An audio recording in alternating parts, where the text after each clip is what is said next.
உலக மக்கள் எல்லோருக்கும் வணக்கங்க. Welcome to shortsshanvlogs. இன்றைக்கி நாம் பார்க்க போகிற ரெசிபி உருளைக்கிழங்கு பஜ்ஜிங்க. எண்ணெய் சூடு பண்ணிவிட்டு மாவை கலந்து வச்சுட்டு உருளைக்கிழங்கு சீவனம்னா ஒரு 10 நிமிஷத்தில் பஜ்ஜி ரெடிங்க. ஒரு ஸ்டவ்வில் பால் சூடு பண்ணுற நேரத்துக்கு இன்னொரு ஸ்டவ்வில் நம்ம பஜ்ஜி போட்டுடலாம்.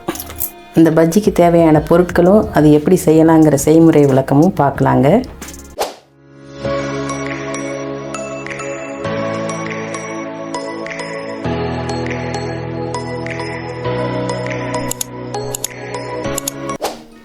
உருளைக்கிழங்கு பஜ்ஜிக்கு தேவையான பொருட்கள்: 1/4 கிலோ கடலை மாவு வச்சுருக்கேங்க, 2 உருளைக்கிழங்கு எடுத்திருக்கேங்க.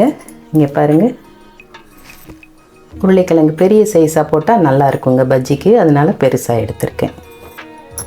அப்புறம் ஒரு 50 கிராம் அரிசி மாவுங்க. அப்புறம் அந்த மாவோட கலந்துக்கிறதுக்கு ஒரு டீஸ்பூன் காஷ்மீரி சில்லி பவுடர் வச்சுருக்கேங்க. ஒரு பிஞ்ச் ஆஃப் சோடா மாவு, சோடா மாவு வச்சுருக்கேங்க. ஒரு pinch orange colour kesari powder எடுத்திருக்கேங்க. ஒரு டீஸ்பூன் பெருங்காயத்தூள் எடுத்திருக்கேன். அப்புறம் தேவைக்கேற்ப உப்பு போட்டுக்கலாங்க. உப்பு போடுற நேரம் அளவு சொல்கிறேங்க. அப்புறம் பொரிச்சு எடுக்கிறதுக்கு எண்ணெய்ங்க, பஜ்ஜி சுடுறதுக்கு. நான் ரீஃபைண்ட் ஆயில் எடுத்திருக்கேங்க. உங்களுக்கு நீங்கள் கடலெண்ணெயில் செய்கிறது பிடிக்கும்னா கடலெண்ணெய் யூஸ் பண்ணிக்கலாம். நம்மக்கிட்ட என்ன இருக்கோ, பாம் ஆயிலோ கடலெண்ணெயோ ரீஃபைண்ட் ஆயிலோ எந்த எண்ணெய் இருக்கோ அதில் போட்டுக்கலாங்க. இப்போ வாங்க, இப்போ பஜ்ஜிக்கு தேவையான மாவை எப்படி கலந்துக்கலாம் அப்படிங்கிறத பார்க்கலாங்க. 1/4 கிலோ கடலைப்பருப்பு மாவுங்க,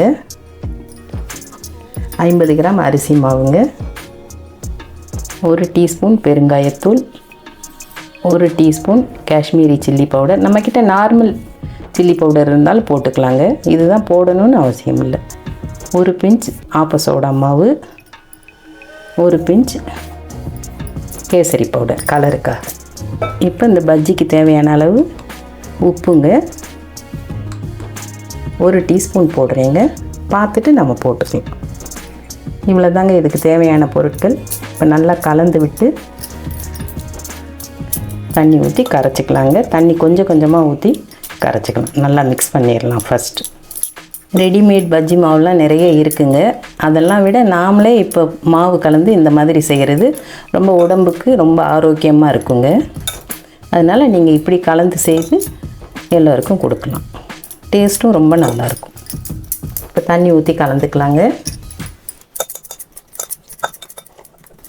விஸ்கெல்லாம் வச்சு கலக்கிறத விட நம்ம கையில் கலந்தோம்னா நல்லா கட்டிகள் விழாமல் நல்லா கலந்துக்கலாங்க. அவ்வளோதான், ஒரு 2 நிமிஷத்து வேலை தாங்க. இந்த மாவு உருளைக்கிழங்குல நல்லா ஒட்டி பிடிச்சா போதுங்க. இந்த நேரம் நீங்கள் உப்பு செக் பண்ணிக்கலாம். ஓகே, எனக்கு அளவு கரெக்டாக இருக்குங்க. உருளைக்கிழங்கு சீவி மாவில் டிப் பண்ணும்போது இந்த பதத்தில் இருந்தால் போதுங்க, மாவோட பதம். இப்போ அடுத்த ஸ்டெப்பு எண்ணெயை சூடு பண்ணிக்கலாங்க. அடுத்து உருளைக்கிழங்கை சீவிக்கலாம். இப்போ பஜ்ஜி போடுறதுக்கு தேவையான உருளைக்கிழங்குகளை சீவிக்கலாங்க.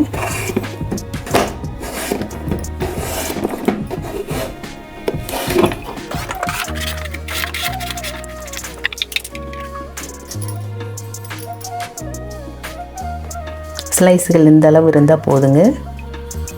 பஜ்ஜி சாப்பிடும்போது நல்லாயிருக்கும், கடித்து சாப்பிடும்போது. ஓகேங்களா?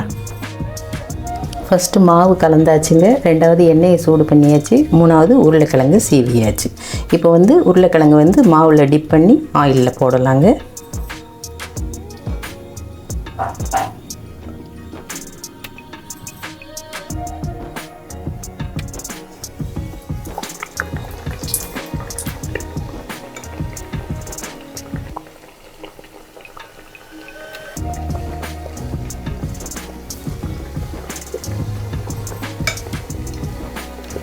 பார்த்தீங்களா, மாவு கிழங்குல எப்படி ஒட்டி பிடிக்குது பார்த்தீங்களா? இந்த மாதிரி இந்த அளவு கன்சிஸ்டன்சி இருந்தால் போதுங்க.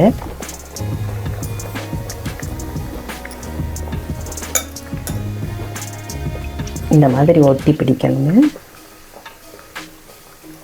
நம்ம போட்டது திருப்பி விட்டுக்கலாங்க. ரொம்ப சுலபங்க.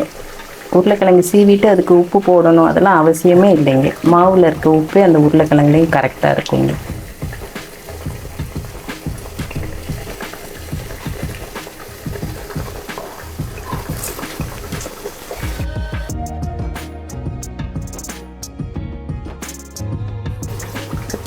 பஜ்ஜி எல்லாமே நல்லா கிறிஸ்பாக அருமையாக வெந்துருச்சுங்க.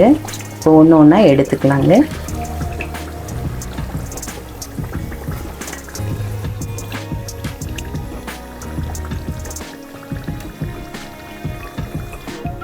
இப்போ எல்லா பஜ்ஜிகளையும் பொரித்து எடுத்தாச்சுங்க. அடுத்த பஜ்ஜி போட்டுக்கலாங்க. பாருங்கள் எந்த அளவுக்கு கிறிஸ்பாக வந்திருக்கு பாருங்கள்.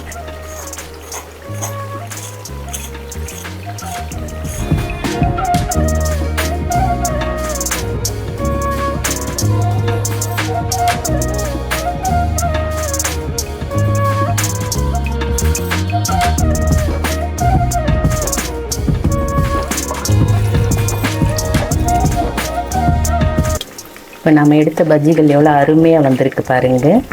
இதே மாதிரி நீங்களும் வீட்டில் செய்து பாருங்கள். கண்டிப்பாக ஒரு பஜ்ஜியை நான் பிச்சு காட்டுறேங்க உங்களுக்கு.